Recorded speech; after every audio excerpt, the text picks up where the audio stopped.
and many words. We've been called names that we are an unperforming house. But today I stand here as a legislator Mavoko.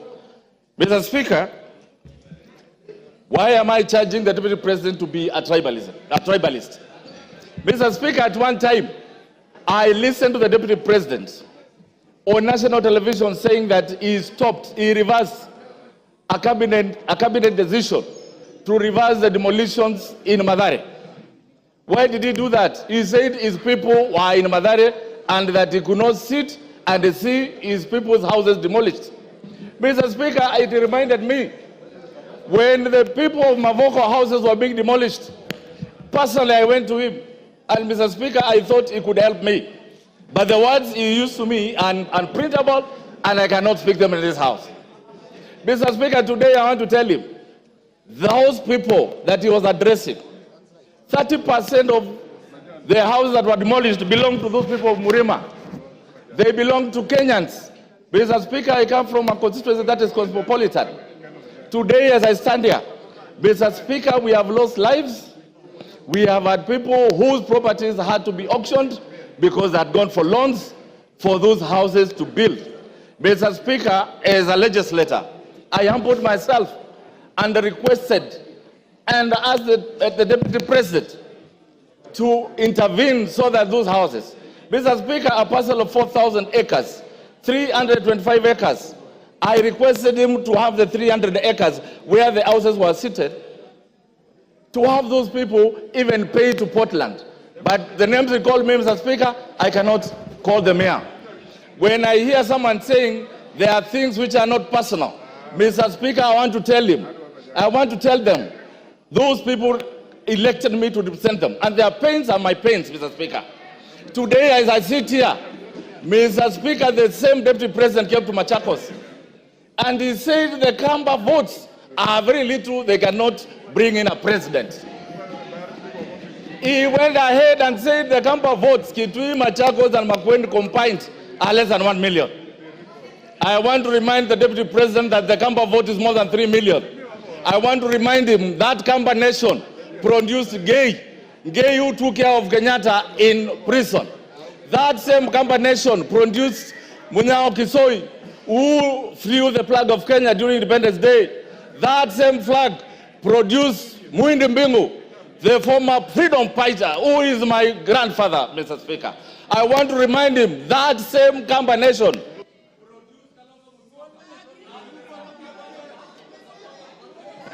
Give him 1 minute. 1 minute.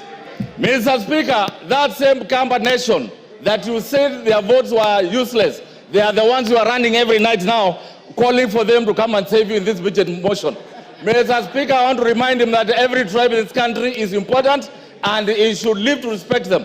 I support this motion for every reason and every accusation that he has been accused of. I thank you, Mr. Speaker. Honorable Sane.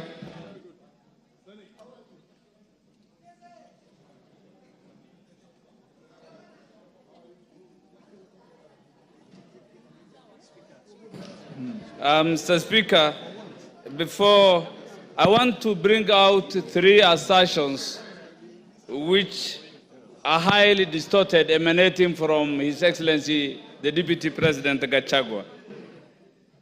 One, that he is a co-president. In every general election, 6 ballot papers are being issued to voters.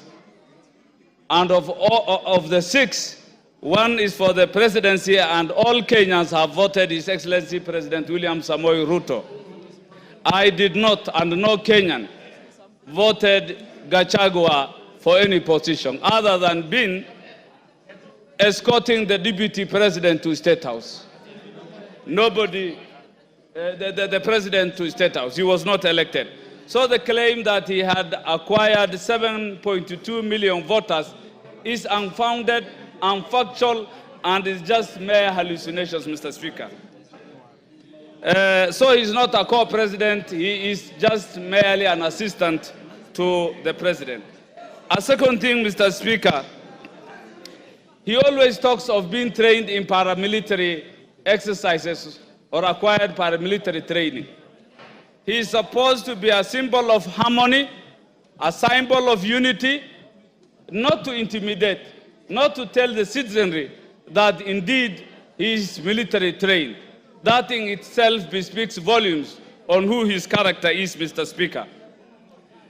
One other thing, yesterday he has made disparaging remarks on the Speaker of the National Assembly and the Speaker of the Senate. The fact that his impeachment is coming in front of this House today and thereafter proceed to the Senate, it wasn't befitting for him to speak disparaging, derogatory remarks on our Speaker and the Speaker of the Senate. On to the impeachment motion, Mr. Speaker. Article 150, I think the threshold has fully been met in impeaching the Deputy President Gachagua. His loyalty to the President is questionable. His visits, whenever the President goes out of the country, the Deputy President is never seen to see him off. Whenever the President comes into the country, the second principle is always not available to receive the President. He gives press releases that contradicts the President, talks too much, giving epithets that make our President, demean our President, projecting our President a liar on several occasions.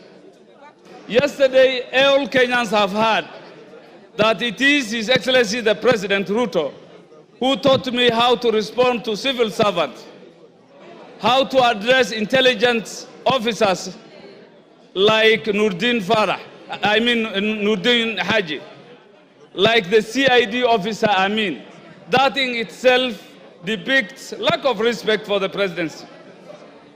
Mr. Speaker, it is clear in our Constitution that he is the second in command, as espoused in Article 147(3), as read with 134. This he has failed. He has also shown massive erosion of the position of the executive, not being the assistant and showing the unity so expected of him, Mr. Speaker. Mr. Speaker, the Deputy President severally pronounced himself on matters discriminating Kenyans, that he has gotten his share of cabinet secretaries in his region. Cabinet secretaries belong to all Kenyans, and I think that doesn't befit. He has addressed public servants in public, and in all aspects, he has violated Article 232, which is the same principles that is expected for the executive. Finally, Mr. Speaker, he also talked ill of public participation. The courts have declared themselves that public participation was well done, and yesterday it was clear that he was contemptuous that the public participation done by the National Assembly did not meet the required threshold, and that, I believe, is also being so contemptuous of this House. With those few remarks, I support the impeachment. Thank you. Rafael Wanjala.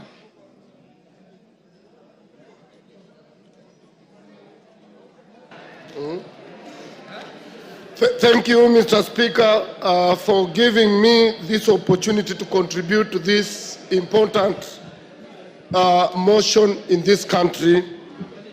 Mr. Speaker, this is my second motion since I became Member of Parliament, the second one to discuss impeachment of our Deputy President. Mr. Speaker, I'm very disturbed the way our Deputy President has been behaving, because the Deputy President is principal assistant of the President. But always when the President goes out of the country, the guy recedes back to Murima, and then he starts asking Mr. President so many questions instead of running the country when the President is away. He's never available in Nairobi, except he's only available in his village, trying to ask Mr. President questions, and that, Mr. Speaker, has really annoyed some of us. Mr. Speaker, when there were floods, this deputy president, Mr. Speaker, was assigned by the president that he's supposed to take care of the disaster that was there at that time. The man never moved from his home yard to other areas. He was never in Nyando, he was never in Budalangi, he was nowhere, and all the food he directed to his backyard. Mr. Speaker, I want to be very brief. Yes, Mr. Speaker, this deputy president. Order, Wanjala, there's a point of order. Yes, Muya. Honorable Speaker, is the member in order to say the deputy president has never moved out of his backyard, while it is on record and on public domain that he has been in Kisumu, in Busia, in Mombasa, in all parts of the country? Mr. Speaker, the deputy president will only be seen in those places when he's accompanying the president. But he has never come on his own to see the destruction of floods. Mr. Speaker, these people of EACC did a service to this country. Because for you to be elected, you must go through EACC. Mr. Speaker, this deputy president was a DO. And Mr. Speaker, he was a DO, and as a DO, he was sacked on 30th July 1997 as a DO. And the reason why he was sacked, and I will table this later, that the EACC did not do its work and it cleared him to be a member of parliament and to be a deputy president, yet he was not supposed to be because of his misconduct. Mr. Speaker, this letter is read as Mr. Geoffrey Rigathi Gichagua, District Officer 1, Laikipia, through Provincial Commissioner, summarily dismissal. Reference is made to our letter dated 19th May 1989 on your appointment to the position of District Officer. I and your response statements to show cause for gross misconduct, desertion of duty, and reported mismanagement of relief food for Laikipia district. These are thieves. In this regard, we wish to notify you that your employment contract has been terminated forthwith. Consequently, you are required to report to the Rift Valley Provincial Commissioner for handover and clearance. This was signed by Queen Rua. Mr. Speaker, this was a wrong man to be in this office in the first place. This one, for Kenya to grow, Gachagua must go. For to stop tribalism, Gachagua must go. For Kenya to unite, Gachagua must go. I tabled the letter and I support the motion. Kagusha. Honorable Speaker, Honorable Kagusha. Honorable Speaker, Honorable Raphael Wanjala has produced a photocopy of a document that we cannot get its authenticity. Honorable Speaker, the document that Honorable Raphael Wanjala is referring to is not. Order, Honorable Kagusha. Order. Take your seat, Honorable Kagusha. Honorable Kagusha, first, from where you are sitting, you have not seen the document. Secondly, the Speaker is fully conversant with the rules of admissibility. And I'll look at the document and I'll direct you on how to use it. I thought I had given you an opportunity to contribute. You are going at a tangent that is totally unnecessary. If you want to contribute, that is what I had given you. If you are not ready to contribute, I give somebody else.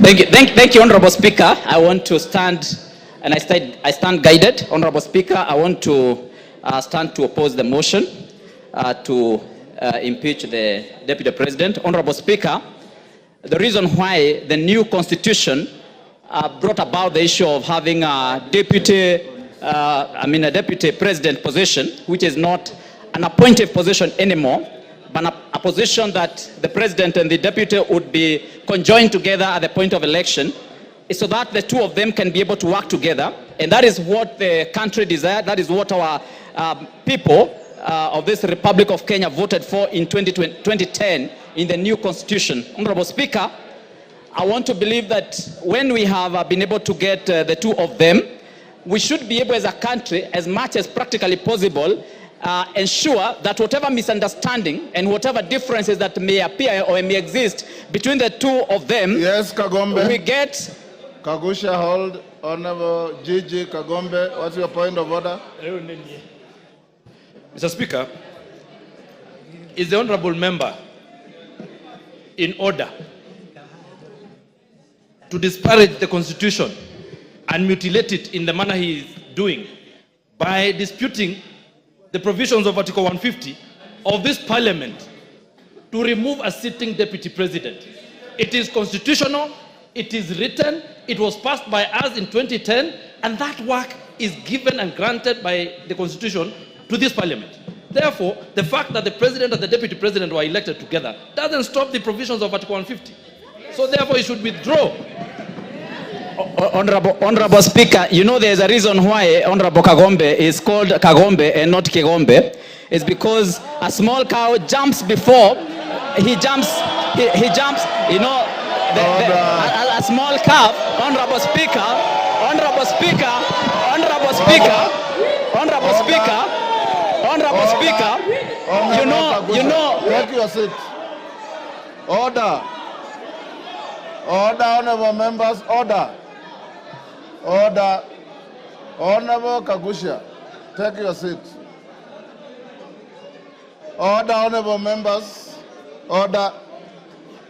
Honorable Kagusha, you are here the whole morning, and I did direct to the House. Order. Order. Order, Nabuin, take your seat. Honorable members, we have done very well since morning. This may be an emotive motion, but as leaders, leave your emotions at that door when you come to this House. And I want to encourage you, honorable members, Honorable Kagusha, treat your colleagues the same way you would want them to treat you. Don't make any disparaging remarks. Don't purport to misinterpret the meaning of the name of a colleague, because that's not your duty. We just withdraw and apologize to Kagombe and proceed with your contribution. Thank you, Honorable Speaker. Honorable Speaker, I want to withdraw the naming of Honorable Kagombe and apologize, Honorable Speaker. No. Honorable Speaker, I also hope that you have noted the Honorable Amombi has hit me with a bottle of water. Honorable Speaker, and that is unparliamentary. Is that unparliamentary that another honorable member should rule? Order. Honorable Amombi, did you throw a bottle? Take your seat. That is very unparliamentary. Take your seat. Amombi. Mr. Speaker, it's very bad that Honorable Kagusha can lie to this House. He is lying. Mr. Speaker, Honorable Kagusha is lying. Let him continue with the speech, but he should not lie in this House. Order, honorable members, to the extent that the Speaker didn't see and Honorable Kagusha is not claiming any injury, let's leave it there.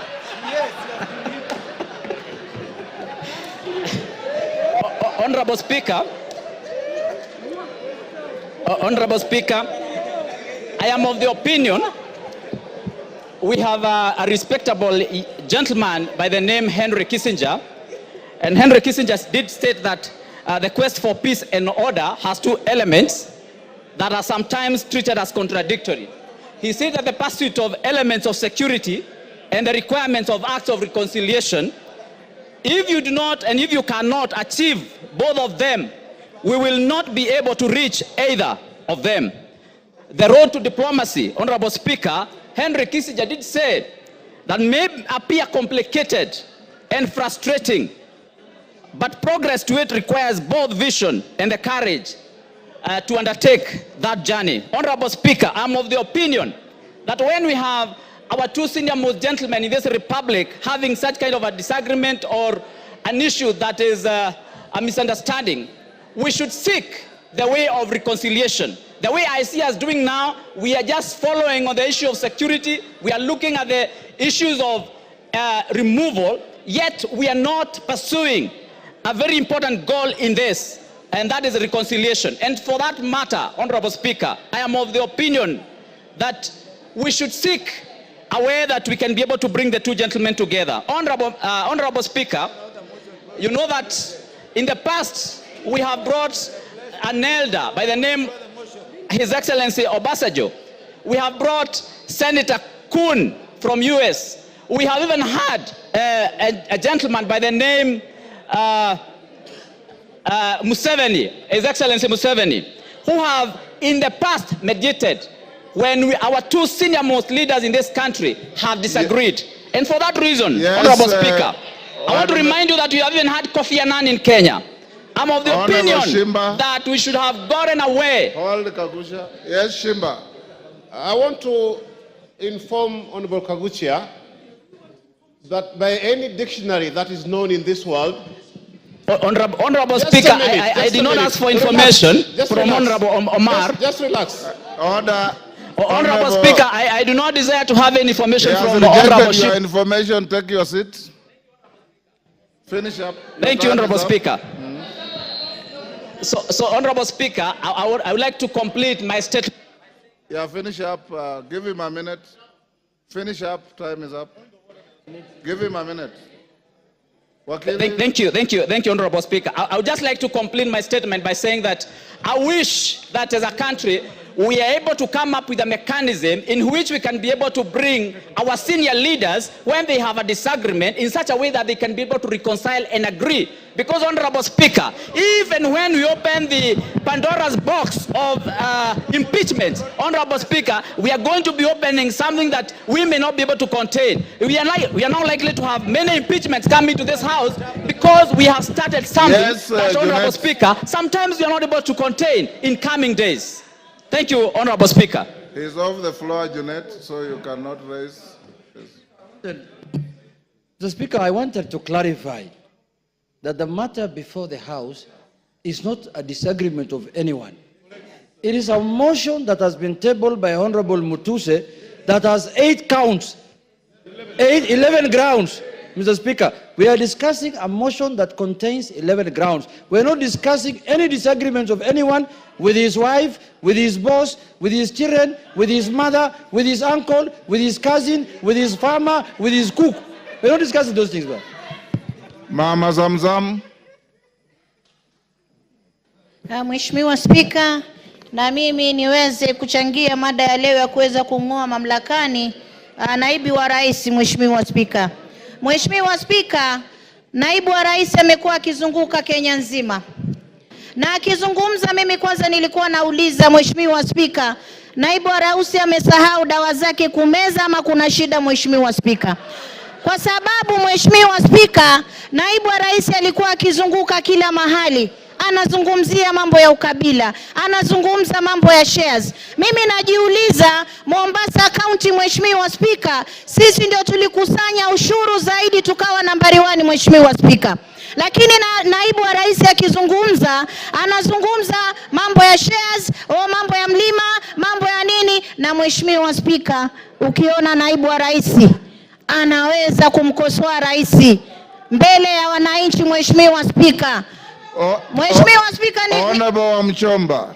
Hold Mama Zamzam, hold her time. Yes, Honorable Mchomba.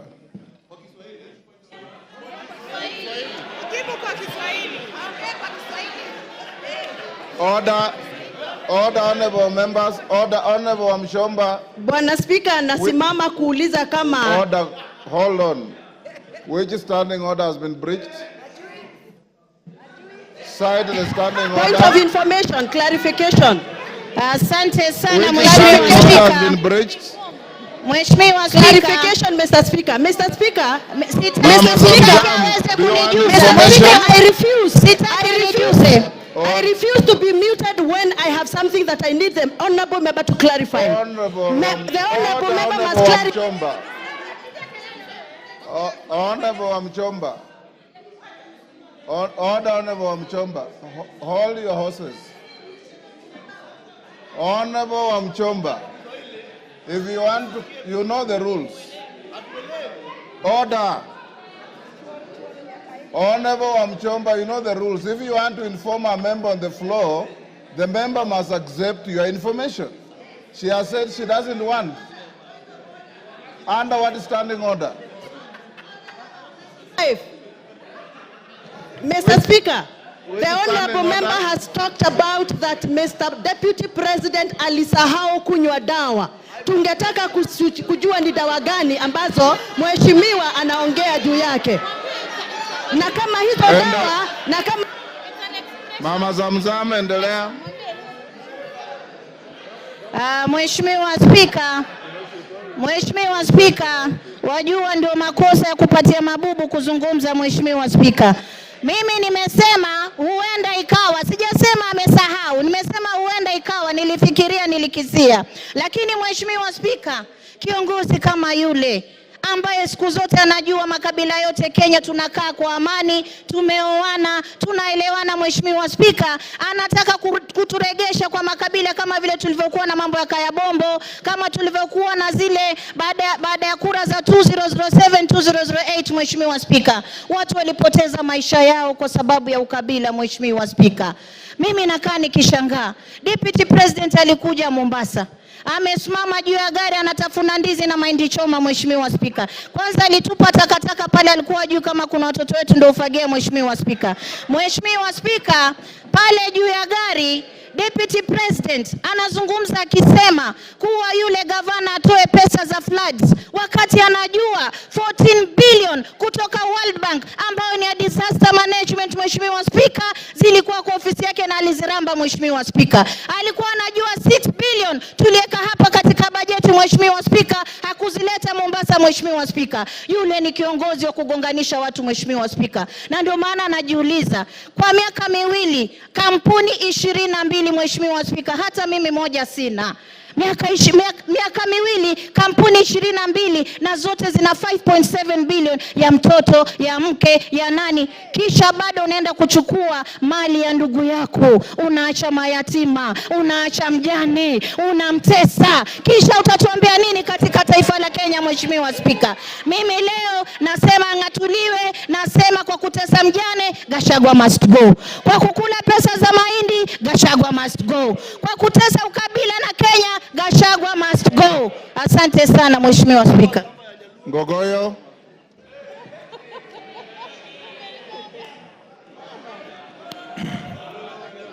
Thank you, Mr. Speaker. Mr. Speaker, sir, I rise to oppose the motion by the Honorable Mwengi Mutuse, Member of Parliament for Kibwezi West. Mr. Speaker, I, representing the people of Kajiado North, Mr. Speaker, I have gone through the motion and the issues that Wakili Mwengi Mutuse has raised.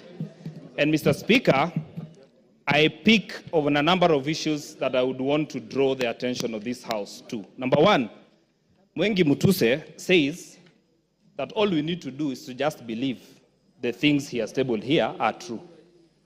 We cannot believe what he says is true. We have to cross-examine. We have to look at them properly. Mr. Speaker, I have gone through the evidence that he has provided on some of the issues. And Mr. Speaker, having 21 companies, according to Mwengi Mutuse, is an intention for the Deputy President to launder money, and therefore he should be impeached. Mr. Speaker, he did not say money has been laundered, but it is an intention. And he says it is enough for this House to just believe and therefore impeach. Mr. Speaker, I say no to that impeachment. Number two, Mwengi Mutuse, former Chief of Staff in Machakos County Government and the current Member of Parliament, is giving hearsay that he has heard. Mr. Speaker, he has said in his submission that they were officers who were coerced to write, to change in the Ministry of Lands without tabling any evidence from the document that he has provided. Mr. Speaker, this House cannot go with hearsay. It is not possible for you to make a decision out of hearsay. Mr. Speaker, in his accusations, he says that the Deputy President is a Mt.Kenya person, makes issues based on Mount Kenya. I am the Member of Parliament for Kajiado North. He has visited my constituency for a development tour. The executive, through the State Department for Education, Mr. Speaker, constructed classes, courtesy of his visit in Enoma Tasiani Girls Secondary School, a school that rescues girls, specifically from asylum. Mr. Speaker, the only girls' school that we have in my constituency, the Great Kajiado North. Mr. Speaker, Mwengi Mutuse did not mention such issues, but he says, according to him, the Deputy President coerced, did 1, 2, 3, and Mr. Speaker, he wants to say that we just need to believe. Mr. Speaker, impeaching the Deputy President of the Republic of Kenya needs more evidence than what he has provided. I find this to be very shallow, and Mr. Speaker, maybe in the words of the Chief Justice, this is hot air, in my opinion, Mr. Speaker. Mr. Speaker, I have found very respectful submission from lawyers in this House, Yes, Mama Zamzam. a majority of What's them. your point of Mheshimiwa, order and point of outstanding order number order? 87, Mheshimiwa Spika. Mimi nataka nimjuze mbunge mwenzangu kuwa huyu alikuwa... Naomba nisijuzwe, naomba nisijuzwe. Hapana, Naomba nisijuzwe. She is on a point of order. Mheshimiwa Spika, nataka atoe statement of fact, Mheshimiwa Spika. Huyu mbunge aliyoko hapa, hata kama alikuwa akifanya kazi county hapa, amekuja ni mbunge na ametoa motion hapa, Mheshimiwa Spika. Na mimi nataka nimwelezee mbunge kuwa wasema kule wanaosema kufa abiria, kufa conductor, kufa dereva. Huyu conductor ameweza kupickpocket maabiria wote, hawana chochote, Mheshimiwa Spika. Kwa hiyo aende tu nyumbani, Mheshimiwa Spika.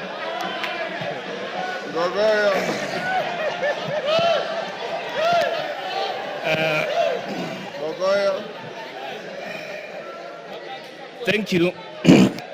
Thank you, Mr. Speaker. Yes. I choose to stick to content. Your time is I choose to stick to matter. Go on. I choose to ignore the honorable member. Mr. Speaker, I therefore want to submit to this House that, Mr. Speaker, when a whole deputy speaker of this assembly goes to a public function in Ndindi and says that I will oversee the impeachment of the deputy president, and comes to this House and is expected to vote, do you expect fairness?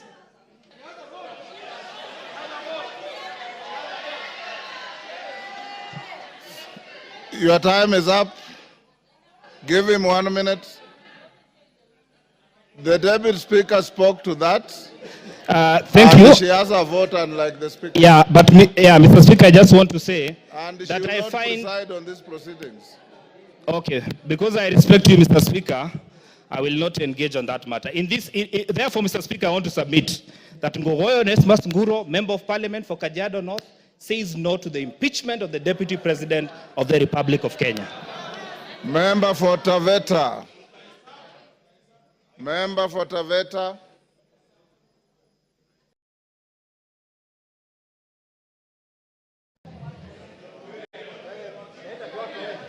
The mic is there.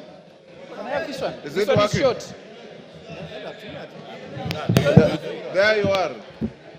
Thank you, Mr. Speaker. For a start, Mr. Speaker, I rise to support the motion by my learned colleague, Honorable Mutuse. Most of the things, Mr. Speaker, have been said, but allow me to say a few things. Number one, allow me to borrow on the then Council of White House during the Clinton administration. He said, impeachment is not a remedy for private wrongs. It's a method for removing someone whose continued presence in office would cause danger to the nation. Mr. Speaker, my position is the continued stay in office of the Deputy President Rigathi Gachagua is a threat to the nation of Kenya. I continue by saying this, Mr. Speaker. Between 1963, when we got independence, we had a vice president in the name of Jaramogi Oginga Odinga. He never said, do not touch Luo Nyanza. During the President Moi's regime, we had George Saitoti. We had Musalia Mudavadi. He never said, do not touch Luya Nation. During the time of Stephen Kalonzo Musyoka, he never said, do not touch Ukambani.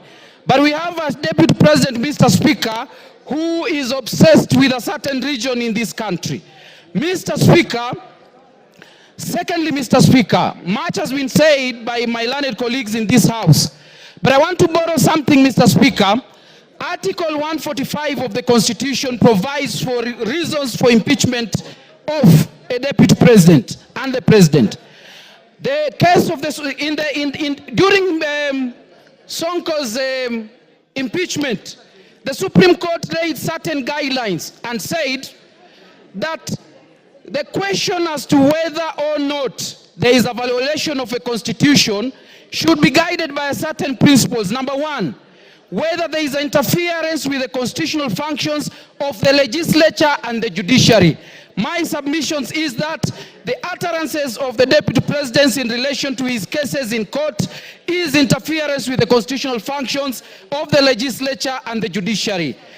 Another ground that has been given in determination as to whether or not there is a violation of the constitution is whether there is an abuse of the code of conduct. Mr. Speaker, my argument is the constant pronunciation by the deputy president that divides the country in terms of regions and tribe is an abuse of code of conduct and is a ground for impeachment. Another criteria given is the disregard and breach of fundamental rights of the Constitution. Mr. Speaker, I want to say this. In Taveta, where I come from, there are two minority tribes. There is the Taveta tribe and there is the Pare tribe, with the minority tribes in Kenya. Article 56 of the Constitution says that the state should do everything within its means to ensure that marginalized tribes in Kenya are protected. Mr. Speaker, the pronouncement of the deputy president about a certain region without considering the Tavetas of Taveta, or the Pares of Taveta, is a violation of fundamental rights and freedom as guaranteed by Article 56 and is a ground for impeachment. Very lastly, Mr. Speaker, I want to say this. Even in Taveta, there are Kikuyus. So if we constantly obsessed of Mt.Kenya, who will speak for the Kikuyus who live in Tavetas? And that is why I'm saying, Mr. Speaker, because of the obsession of Mt.Kenya, because of obsession of a certain region, Rigathi Gachagua must go.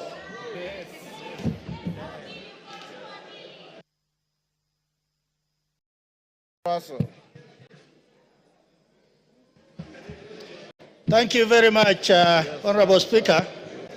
Honorable Speaker, I want to start with, there was a spat between the Pope and Napoleon in 1800.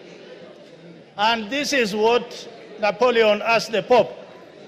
Pope, how many divisions do you have? Then the Pope replied, I have the Catholic Church.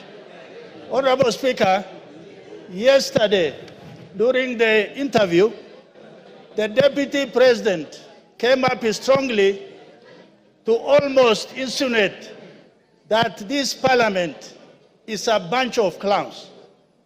But this Parliament is guarded by so many things. But the very important instrument this Parliament wields is this thing called the Constitution. It is the supreme law of the land. Honorable Speaker, one of the reasons why the Deputy President must be impeached is the issue of national unity. He came on public stage to talk about one issue that eventually will discriminate the minorities. One man, one vote, one shilling. That is important in the way he says. But in a sense, the regions that are behind, that are discriminated, that are marginalized, will continue to be behind.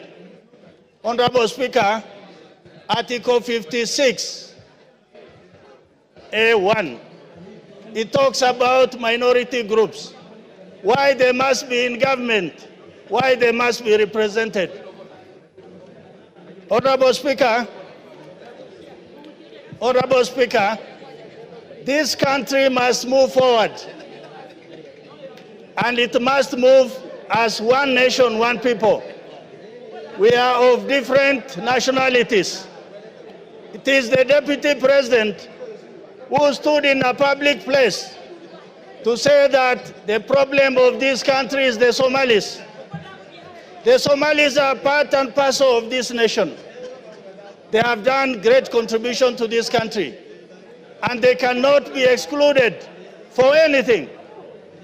Honorable Speaker, the second issue, why the Deputy President must and he has to leave that office, is on the matters of national security.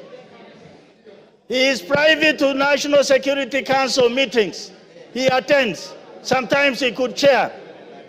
For him to come out and divulge those information to public of need-to-know basis, then it means he has crossed the red line. Honorable Speaker, the third issue is Article 147. The Deputy President is the principal assistant to the President. And sometimes when the President is away, he's delegated to be the President. This happened in the 11th Parliament when Uhuru Kenyatta was attending ICC. And he wrote down that President Ruto will act on his behalf. It can happen even this time. If we have a president who is already determined to discriminate some parts of the country, then how do we trust him with power? Honorable Speaker, lastly, he is not assisting or supporting the president. Finance Bill 2024-25 was thrown out by Parliament, was thrown out by the people. Not that people didn't want it, not Parliament didn't want it, because he never supported it. He kept on campaigning against the finance bill. For those reasons, Honorable Speaker, I think the Deputy President must be impeached. Thank you, Honorable Speaker. Farah Maalim.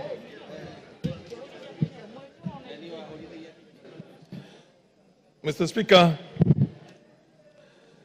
I want to weigh on this motion. Mr. Speaker, we are not trying to reinvent the wheel again. We have had Deputy President, before that we have had Vice Presidents. One, Andrei Gromyko of Russia, was one time asked why he has remained as the Deputy President for so long. And somebody else said, to be a Deputy President, you have to have the capacity to sit on a block of ice with your pants down and make a green. A Deputy President is no more than a personal assistant to the President. And that's how it's provided for in all constitutions, all over. I haven't seen one in which certain executive authority is given to the Deputy President. In the US, if you remember very well, when John F. Kennedy was the President, there was a brother of John F. Kennedy who was Attorney General, who was called Bobby Kennedy. Bobby Kennedy literally did not think Lyndon B. Johnson was anything. But Lyndon B. Johnson kept tight, watched his cool, and later on he became the President of the US. In our own country, Mr. Speaker, can you protect me from our friends? In our own country here, I know many of you are not my age, you're younger than me, but a good number of you are also either my age or slightly older. When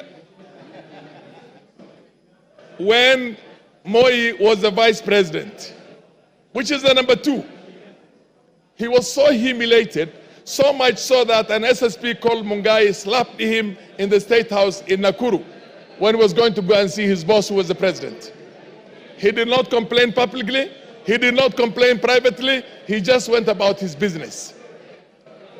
If you remember very well, when Kibaki was the deputy vice president of this country, which is number 2, he was dropped from being the number 2 and appointed a minister for health in the Moi government. He went to the president, thanked him for giving him the opportunity to be his vice for 11 years. Mr. Speaker, can you protect the House? It's too much sound. Let's go on.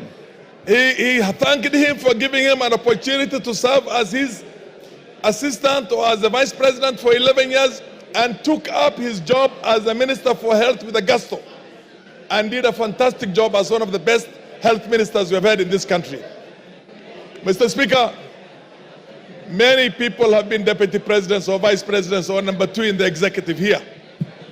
I am glad I have been vindicated because about a year ago, I had said that Rigathi Gachagua is the worst number 2 in the history of this country. And I'm sure now I'm being vindicated. Order. Order, members. Order, member. Is that Masara? Yes. Maintain your silence. Carry on. I said exactly 1 year ago, Rigathi Gachagua is the worst number 2 in the history of this country, whether a vice president or a deputy president.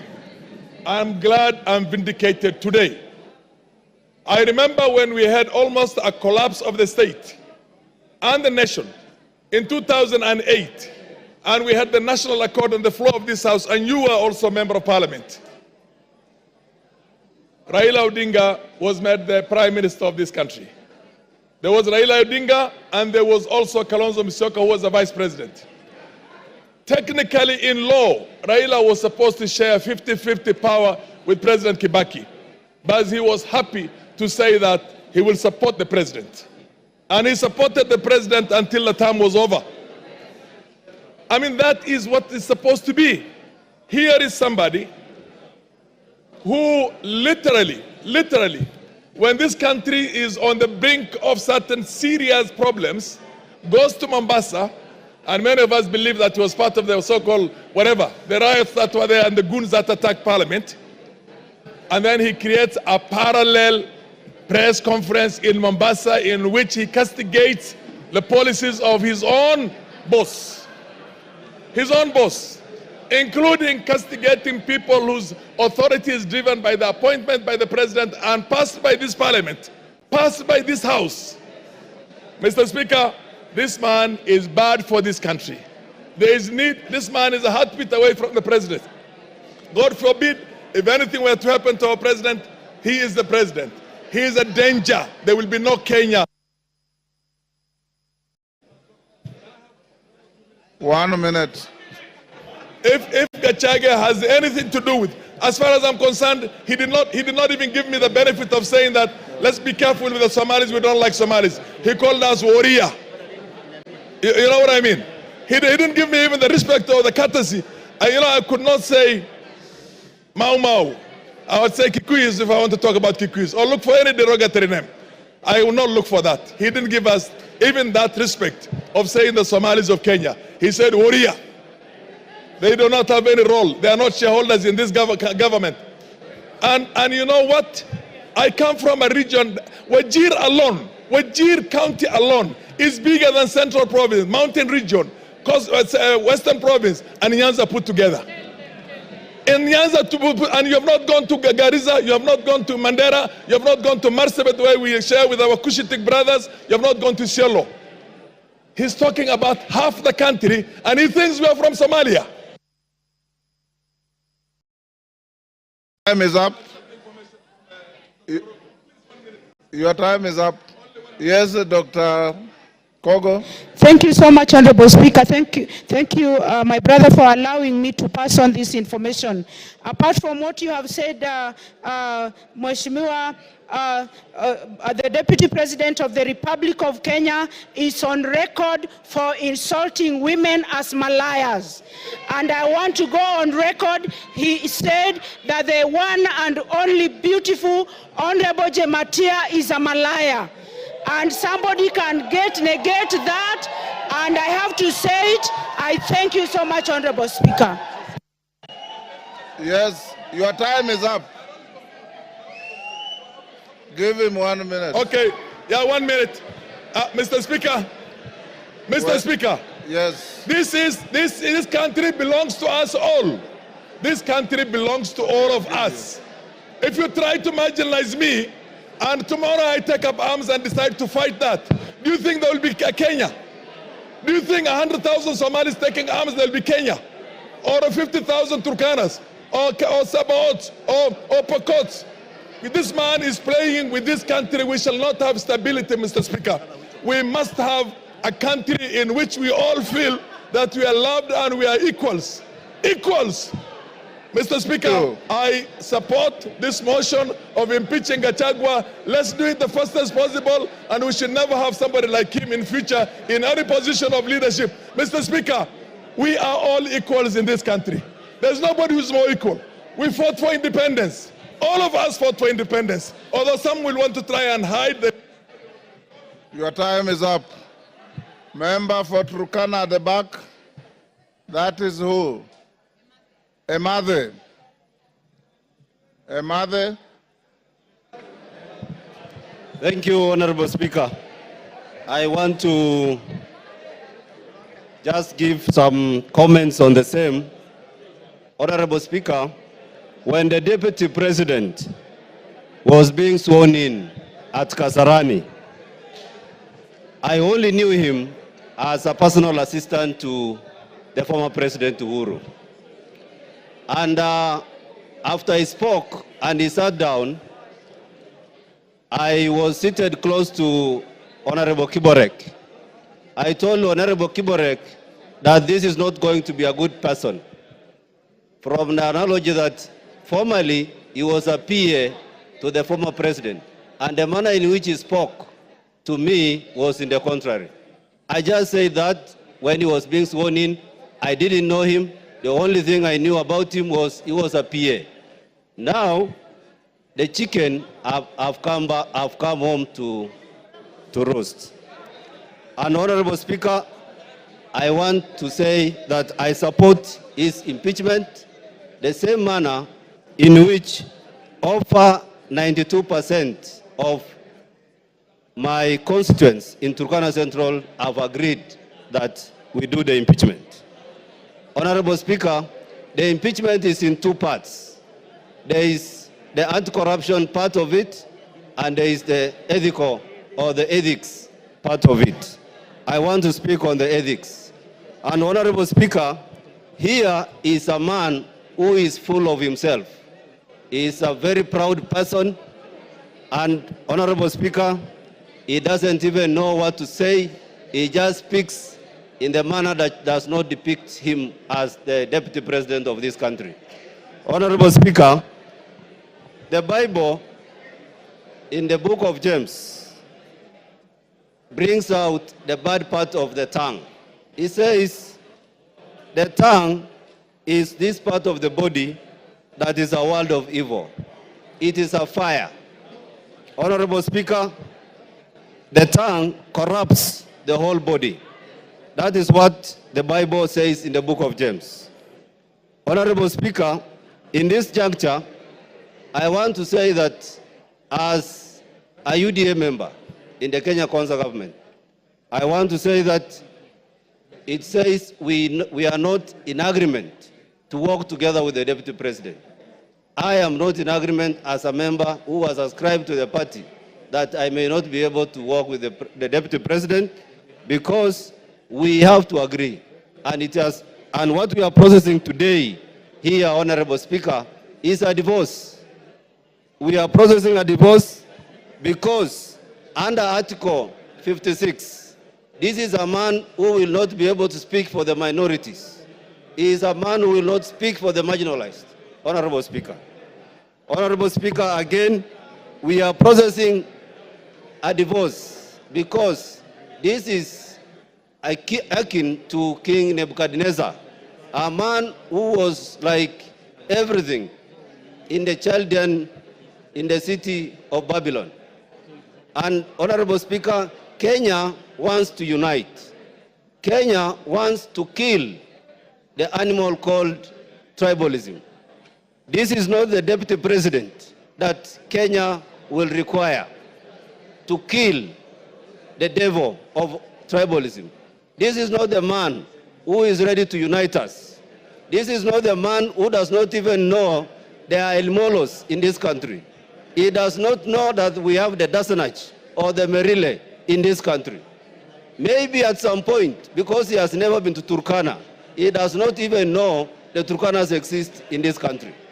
And therefore, Honorable Speaker, this is not the man who can unite Kenya in the office of presidency. And therefore, I support his impeachment. Thank you, Honorable Speaker. Edith Nyenze. Edith Nyenze.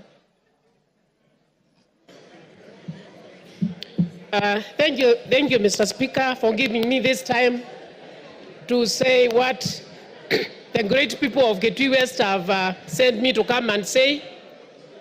I know that the Bible has been quoted from the two divines in several ways, but I'm also going to quote the Bible, and I'm going to quote from John, from chapter 8, from 7 to 11. And actually, these were teachers and of law and Pharisees who brought a woman to Jesus, and they said that they found the woman in the act. And then they said, according to the law of Moses, such a woman was found in adultery, and she was supposed to be stoned to death. But what Jesus told them, he told them that if they do not have sin amongst themselves, they should be the first ones to cast the stones. But what these people did, they just looked and ran away. So, Mr. Speaker, I'm saying this scripture actually highlights the importance of forgiveness and mercy, and challenges the self-righteousness and hypocrisy. Actually, what I want to say is that there is also reconciliation. Reconciliation should be given room. Dialogue should be given room. If there was dialogue with a former prime minister, there was handshake with a former prime minister, why not give dialogue to even the deputy president? So give dialogue, give reconciliation for the peace of this country. What the people of Getui West told me is that they have more pressing issues. They have more pressing issues than this impeachment. And therefore they told me to say no to this impeachment, that they should be sorting their problems first before we even come to this impeachment. We have only 3 years to go before the end of the term. So why breach the peace? So whoever is righteous, let them be the first ones to cast the stone. Thank you. Honorable Kororia. Honorable Kororia. Eh? I will give you. Kororia. Thank you very much, Honorable Speaker. And I stand to support this special motion. The motion that Rigathi Gachagua, the Deputy President of the Republic of Kenya, should go home. Honorable Speaker, I can remind this House that during the swearing-in ceremony at Kasarani, the Deputy President humiliated Uhuru Muigai Kenyatta so badly before the nation and the visiting dignitaries in the Republic of Kenya. That was not enough, Honorable Speaker. After 3 months, he started attacking young people in Mount Kenya region, calling them Mongeki, to an extent of attacking Maina Jenga and calling him the leader of Mongeki, Honorable Speaker. Later, Honorable Speaker, he was not comfortable and satisfied with that. He went ahead to refer to the members of parliament from Mount Kenya region as Gakonia and Kunda Gotome and Komereras, Honorable Speaker. That is not acceptable, Honorable Speaker, because we all come from the same region and we are elected by the people. He went ahead, Honorable Speaker, to attack Raila Odinga and the Azimio fraternity, and saying that he has put mitego so that they will not enter State House. And he was supposed to put mitegos so that they don't enter Karen residence because he's not a president. Honorable Speaker, I want to say that we do not have two centers of power in the Republic of Kenya. We only have one president, and the sentiments of Rigathi Gachagua that they were elected together with President William Ruto is a lie. The person who was elected is the president. Gachagua was just a running mate, and there were no votes for a running mate, Honorable Speaker. Finally, yesterday during a press briefing, Rigathi Gachagua referred to this Honorable House as a theater of the absurd. And he's coming to this same house today. I don't know whether you are going to compel him to substantiate if he's coming to a theater or Parliament of Kenya. With that, Honorable Speaker, I'm saying Gachagua must go. Karoli Omondi. Thank you very much, Right Honorable Speaker. I rise to support this special motion of impeachment against the Deputy President of the Republic of Kenya. Mr. Speaker, when the wheels of fortune have enabled someone to rise to high eminence, such as the office of Deputy President, so much is expected of them. Unfortunately, from my own personal interaction with the Deputy President, and shortly I will give some examples, I feel he has fallen short of the expectations of that high office. I first came across Mr. Rigathi Gachagua in the late 80s when we were at the university. And as a matter of fact, he was ahead of us, and I think he was heading one of the district student organizations. He had cleared university, but he had not exited. In other words, he had become a pirate. That was the terminology we used then. He was residing in some place called State House residence. And what I used to hear about him was not very impressive. But nonetheless, on October 7th, 2023, which was exactly 1 year ago, in some place called Murngia, Alego, at the homestead of the late General Francis Omondi Ogola, together with Mheshimiwa Elisha here, Mheshimiwa Nyamita, Honorable Jalango, I've seen him somewhere, and His Excellency the President, we did meet with the Deputy President. And it was about 6:45, he received us warmly, but we were guests of General Ogola. And as you'd expect, a man of his status, you expected some decorum, temperance, prudence, good behavior. But unfortunately, some of these attributes were not present in his conduct.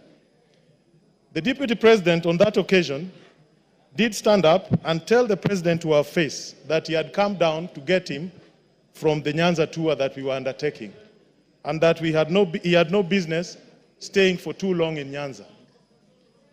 I looked at him and I wondered what was the problem with his compos mentis. In other words, was he of sound mind? And then I asked myself, we were the guests of the late General, why would he want us to exit the homestead of General Ogola? And it bothered me very much, because clearly that was what you and I, as lawyers, we call animus nocendi, intention to harm. Why would he insist that the President has no business being in Nyanza? He said it to our face 3 times, interrupting General Ogola when we were being briefed about the attack that had just been conducted by Hamas on Israel. That was my first time to interact with him very closely. The second time was on April 30th, 2024. No, 28th April 2024, this year, when we had floods in Suba and several people died. I did communicate with him by way of text. I sent him pictures, including that of a gentleman who had lost 3 children. And I asked him to avail to me the state resources that I could use to alleviate the pain and loss of my people. He did not respond. He did not call back. He did not show any interest. On 30th April 2024, I did contact Honorable Kagushia, who was sitting next to him at a rally in Nyeri. And I saw Honorable Kagushia whispering to him my message. and they texted me back that the deputy president would come back to me. He never did. On 6th of May 2024, I again reached out to him in his capacity as the coordinator of relief. He did not respond. I support this motion, and I want to say this. What I found with Honorable Gachagua is lack of education. Obama says, education is not a name of any degree or certificate that can be shown to others as proof. Education is the name of our attitude, actions, language, and behavior with others in real life. I'm on behalf of people of Suba South, I am supporting this motion, and I want to inform the House, our role today as a grand jury is not to establish beyond reasonable doubt any of these charges. Our role is very simple. Our role is to say we have found triable issues, frame the charges, leave that trial to the Senate. And once we do that, we shall have discharged our duty. Mr. Speaker, I fully support. Thank you. Your time is up. Kanjori.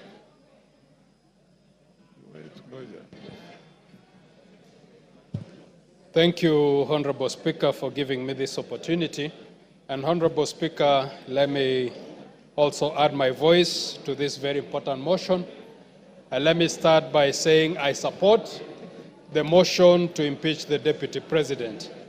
Honorable Speaker, it should be understood that this is a motion that this House is making an attempt to save this country from a bad, divisive leader. Honorable Speaker, and allow me to thank the mover of this motion, Honorable Mutuse, for the courage that he has shown, and the 291 members who have signed this motion. Honorable Speaker, I say the courage because, Honorable Speaker, for a very long time, Kenyans have been watching helplessly, including the President of this country. They've been watching helplessly the Deputy President moving around this country, dividing this country into shares and dividing this country in tribal lines. Honorable Speaker, let me say my reasons for supporting this motion. First reason, Honorable Speaker, in 2022, the country suffered a very bad drought. And the government responded by giving relief to the pastoral communities whose families, most families were left without able to feed their families. Honorable Speaker, the Deputy President took most of that relief food to areas that were not affected by drought. Honorable Speaker, Kenyans should understand that this is not a motion or an impeachment against a tribe. It is a motion to impeach an individual who has shown, to use the majority leader's word, a black man with a black heart. This is a man who has shown that he does not care about the country, but his interest is in a small region. But it is actually interest that is driven by self-interest. It is not that he loves that region. We have seen that what he has amassed wealth for himself and not for the region. So, Honorable Speaker, I support. Thank you. Wamshomba.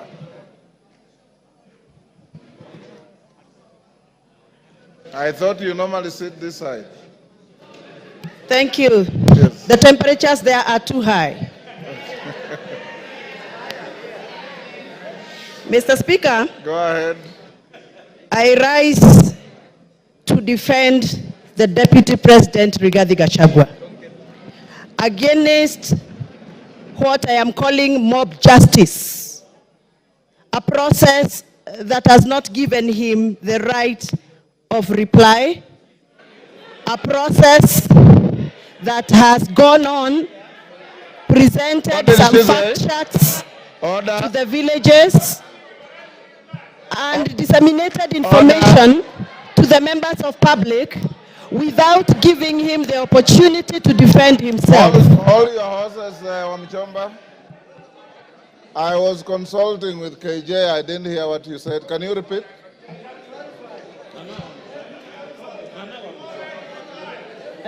Can you repeat what you said? I can't hear you, Mr. Speaker. Repeat what you said. I didn't hear. I was consulting with Honorable Member for Dagoretti. I have said I rise to defend the Deputy President, the Honorable Rigathi Joyfrey Gachagua, against a process that I feel, personally as my opinion, it is mob justice against the Deputy President because he has not been given the right of reply before we went for public participation. That is what I've said. Honorable Wamchomba. According to the standing order here. Honorable Wamchomba, that is neither factual nor legal because the Deputy President is appearing before this House at 5. So be factual. Mr. Speaker, yes. Please allow me to execute my point, then you can guide. Procedurally, Mr. Speaker, the fact sheets that were distributed in our constituencies had allegations that were read out to members of public as facts.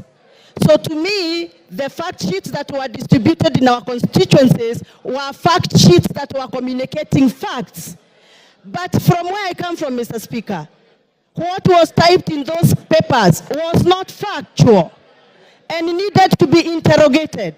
And I'm glad that the Deputy President is appearing in an hour's time here to come and clear the air.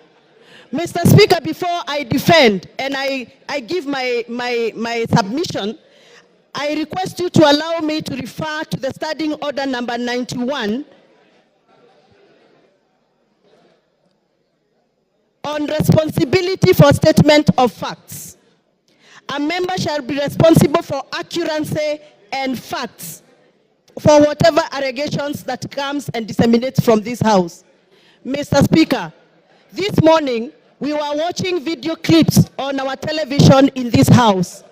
Those video clips that were played in this House were reported speeches that were reported from various media houses in this country. Mr. Speaker, according to the Kenyan Constitution and the Data Protection Act, it is our duty to clarify information before we disseminate and use it for a quasi-judicial process like we are handling today. Mr. Speaker, I would want your guidance whether those media clips that were used this morning in the floor of this House by the mover of this motion, whether those media clips were qualified to be used in this process of impeachment. Mr. Speaker, my other issue is I will be glad that the mover of this motion clarifies that the allegation around the corruption issues on procurement matters have been taken through the right areas of Auditor General so that we can have fact to discuss this afternoon. Otherwise, according to me, the allegations that have been tabled by the mover of these motions are mere mudslinging, they are hearsay, they are gossips, and they must stop. And Mr. Deputy President must continue working for this country with all the energy, with all the labor, and with all the love that he has had. And those that feel that Mr. Deputy President has been biased into Mt.Kenya politics, please forgive us, but we must tell you, everybody has their home. The Deputy President comes from Mt.Kenya, and every good thing starts from Jerusalem. Even Jesus had to start his good work from Jerusalem. We are the Jerusalem. We shall continue allowing the Deputy President to do the work he's been doing in Mt.Kenya, even as he tries and attempts to work in other parts of this country. I have personally escorted the Deputy President in other areas outside Mt.Kenya. I know Mr. Deputy President has tried. It is barely 2 years before Mr. Deputy President continues with his work. Please allow him space to work. 2 years are not sufficient. Even for the members in this House know very well, They have also not been able to do what they promised their voters during campaigns. We are all elected members here, and we know we made pledges, and 2 years are not sufficient for anybody to use that as a basis to judge anybody on the performance. I support that the Deputy President be given the opportunity to serve this country, and those that are attacking the Deputy President for working on behalf of the Mt.Kenya region, they must also accept that everybody has a village where they come from, everybody has a home where they come from, and every good thing starts from Jerusalem, just like Jesus Christ did. Asanteni sana, and I refuse. The Deputy President is going nowhere. He's going to stay here to serve us. To serve us as we gave him votes. Thank you very much. Thank you, Speaker. Thank you, Honorable Speaker, for giving me this opportunity to contribute to this very important motion. Mr. Speaker, an English saying goes that a sheep, lives its entire life afraid of the wolf, only to be slaughtered and eaten by the shepherd. To the people of Mount Kenya, you know we are farmers. You know we have tea, we have coffee, we have milk, and that is the food crops that we rely on. Mr. Speaker, I happen to be elected as a director of KTDA, where we hold small-scale tea farmers and where we do business for the farmers. Mr. Speaker, we have had a problem, a huge problem, of monies being diverted to the said hotel in Kilifi. Last year, the money that was supposed to be going to distribute fertilizer, 53 million shillings, Mr. Speaker, was diverted to go to personal use at a hotel. Mr. Speaker, as we speak here, as we stand here, the people of Mount Kenya have been burning their tea bushes and factories because we have a glut in Mombasa that has been occasioned by the influence of the Deputy Speaker who was given, by the Deputy President who was charged with the responsibility of making sure that those people who voted the government in benefit and reap from their hard work and their sweat.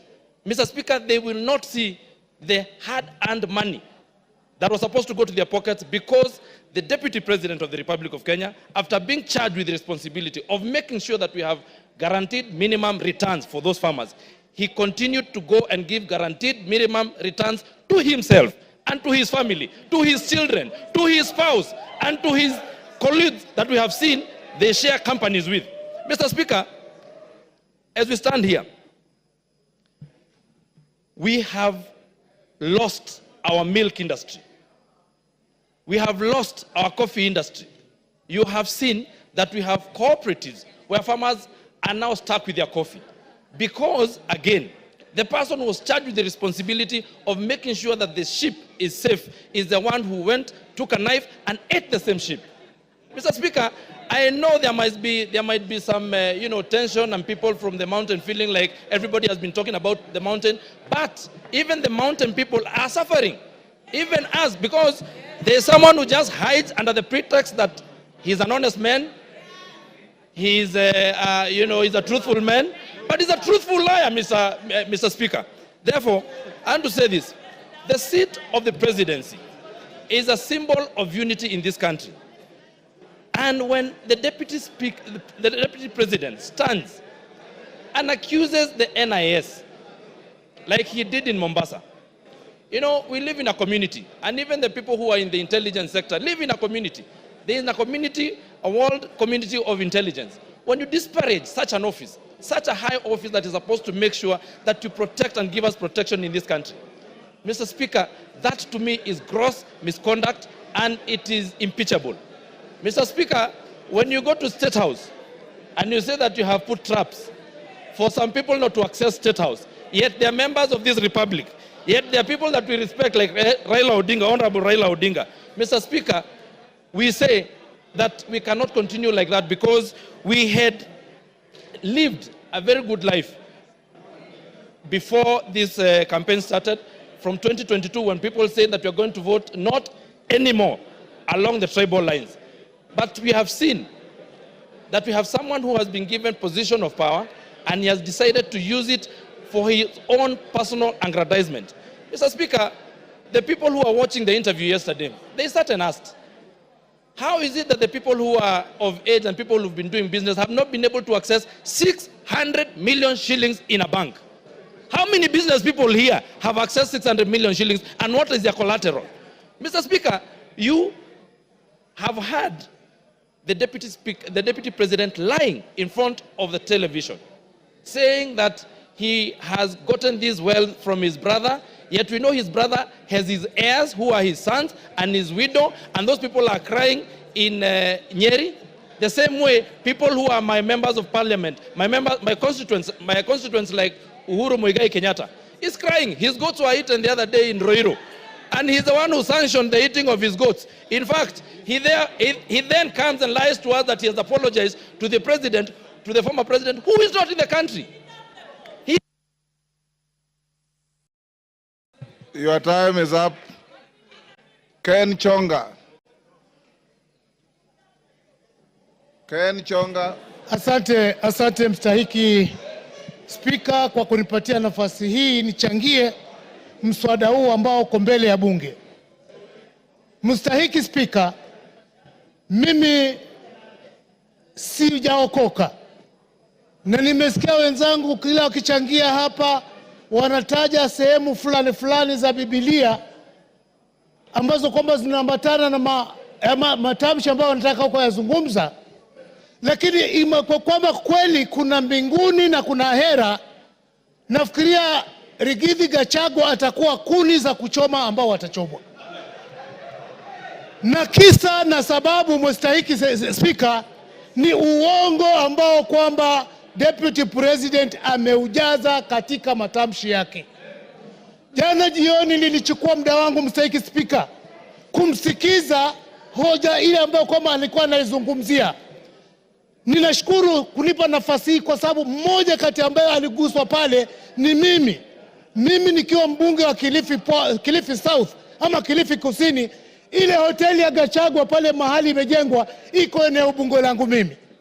Na yale aliyozungumza bwana deputy governor jana ulikuwa ni uongo mtupu.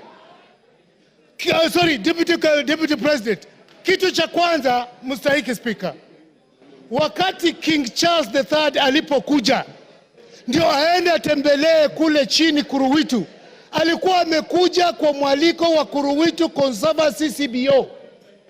Na wakati alipofika kwa Kuruwitu Conservancy CBO, mkutano ule haukuchukua zaidi ya dakika 30, akaenda Vipingo Ridge.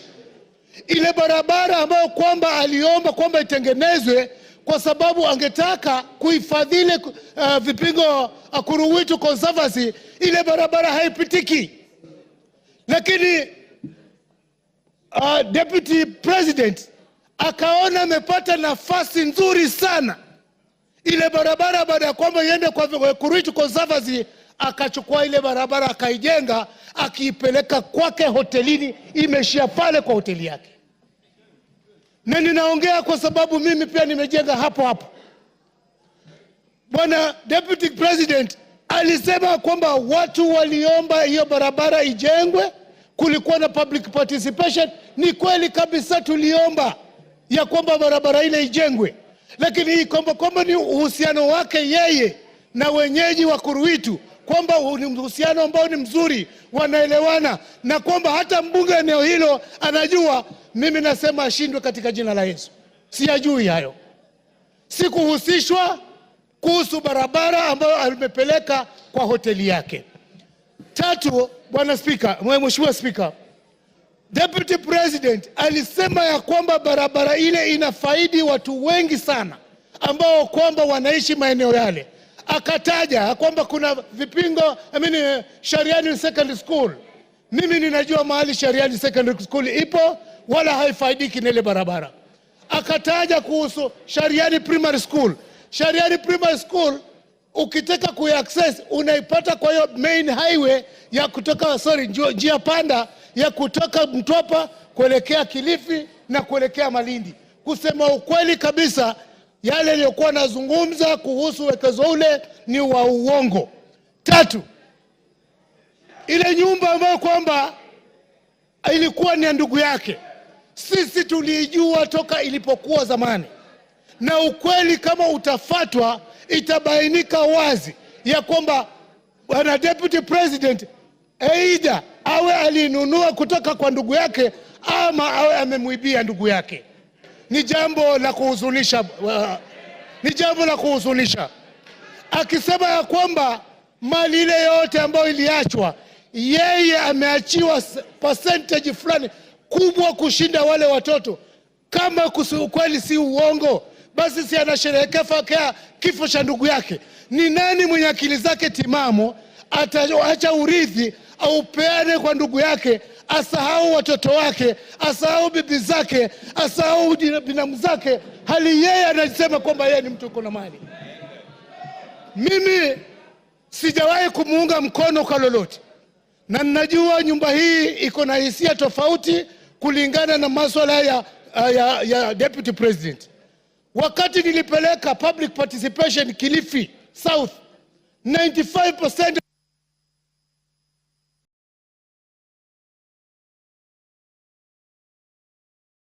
Give him 1 minute. Na asante sana Mstahiki Speaker.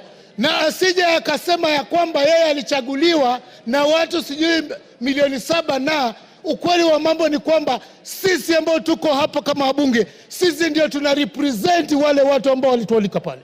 Kwa hivyo asiseme kwamba sisi hatuna uwezo wa kutoa amri au mamlaka ya kwamba yeye agatuliwe mamlakani. Langu ninasihi, wakati umefika. Unajua Mungu akitaka kukumaliza hukuweka kichaa. Mimi sijasema kwamba deputy president akona kichaa. Ninasema tu ya kwamba matamshi yake kama hata chunga yataelekeza kwamba tumshuku katika akili zake. Asante Mstahiki Speaker. Bashir.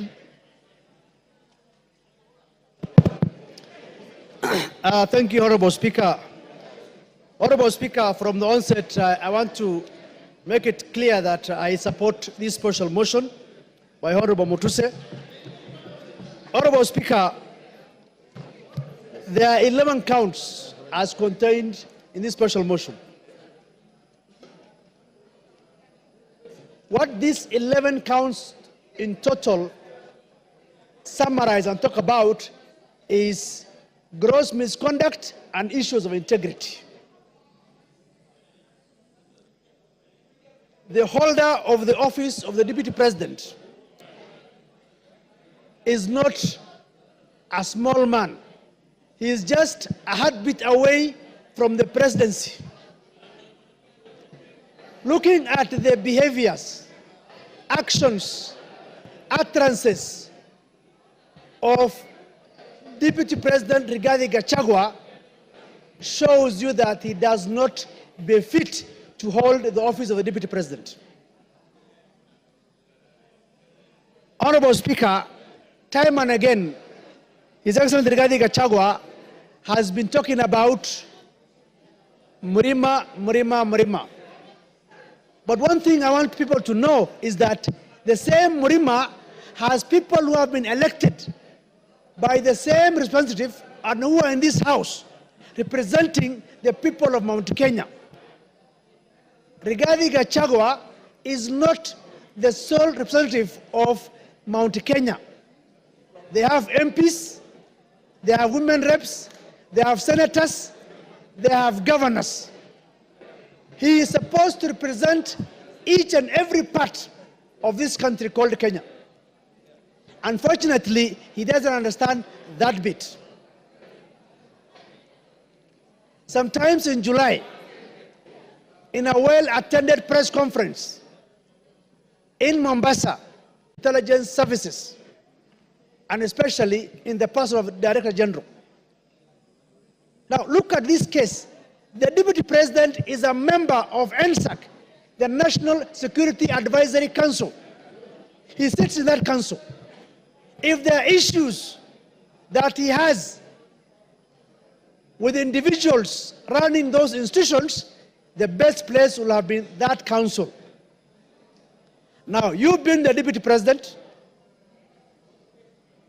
of the country. Instead of addressing matters in a perfect and constitutional manner, you address the press and taint the images of such officers, critical officers of security. That itself is quite unfortunate. Honorable Speaker, I listened to the press conference last night. One thing that perturbed me was the issue of His Excellency saying, I have gotten all these wealth from my brother.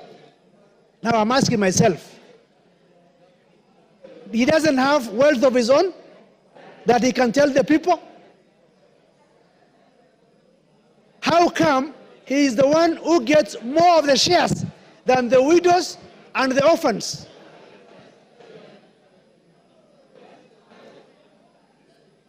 It's also unfortunate that the same Rigathi Gachagua was at one point a district officer in 1997. He was sacked for stealing relief food. What is relief food supposed to go to? To the vulnerable people, vulnerable community of that area. He stole the relief food. We cannot continue to entrust one Rigathi Gachagua with the office of the Deputy President of the Republic of Kenya. We call upon this House to make history for the first time under the new Constitution to say that Rigathi Gachagua does not befit to hold the office of the Deputy President of the Republic of Kenya. The President and the Deputy President are supposed to work in harmony. They are not working in harmony. The President sometimes goes out of the country.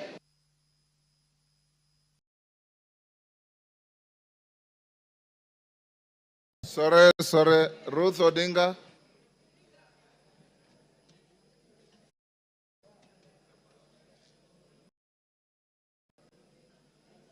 Give her the mic.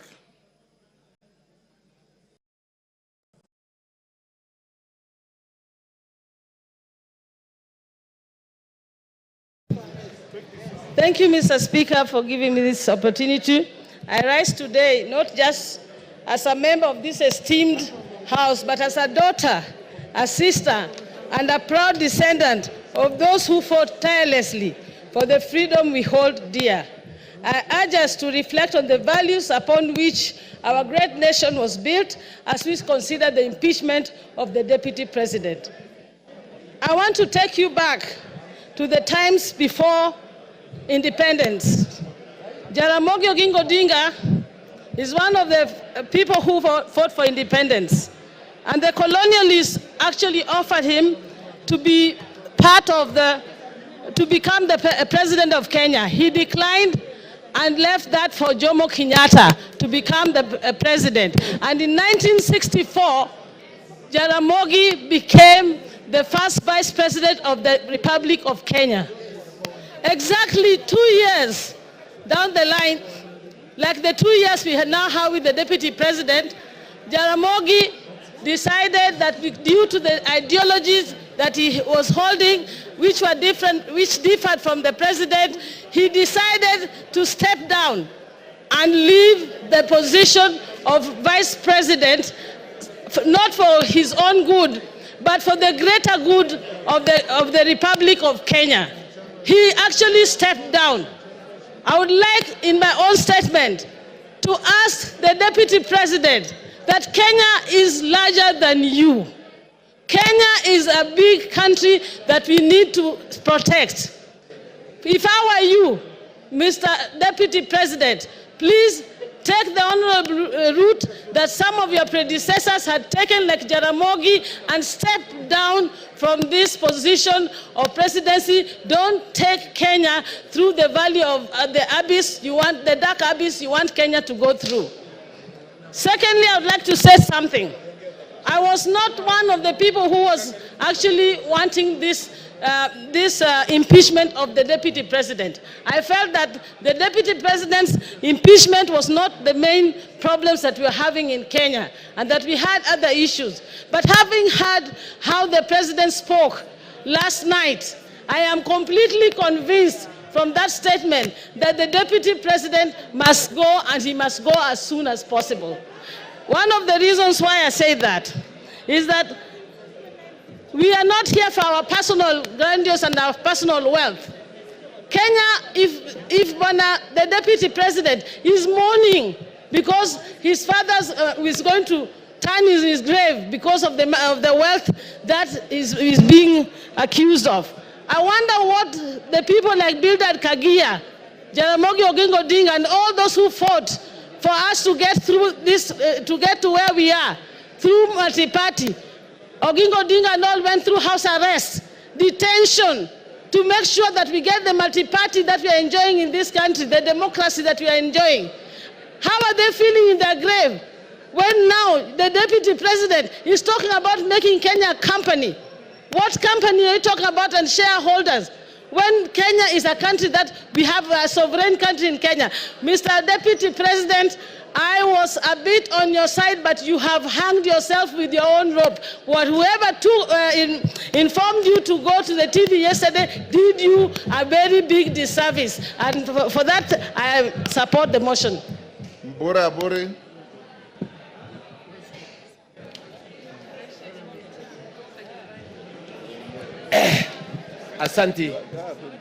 Asanti Bwana Spika kunipa nafasi hii. Yangu ni kidogo sana. Nikusema ya kwamba tunataka naibu wa rais yule ambaye si mkabila. Kwa sababu nchi yetu ya Kenya ni kubwa sana kusinda mtu. Tukiongea mambo ya mlima kule kwangu Tigania East, tuko katikati ya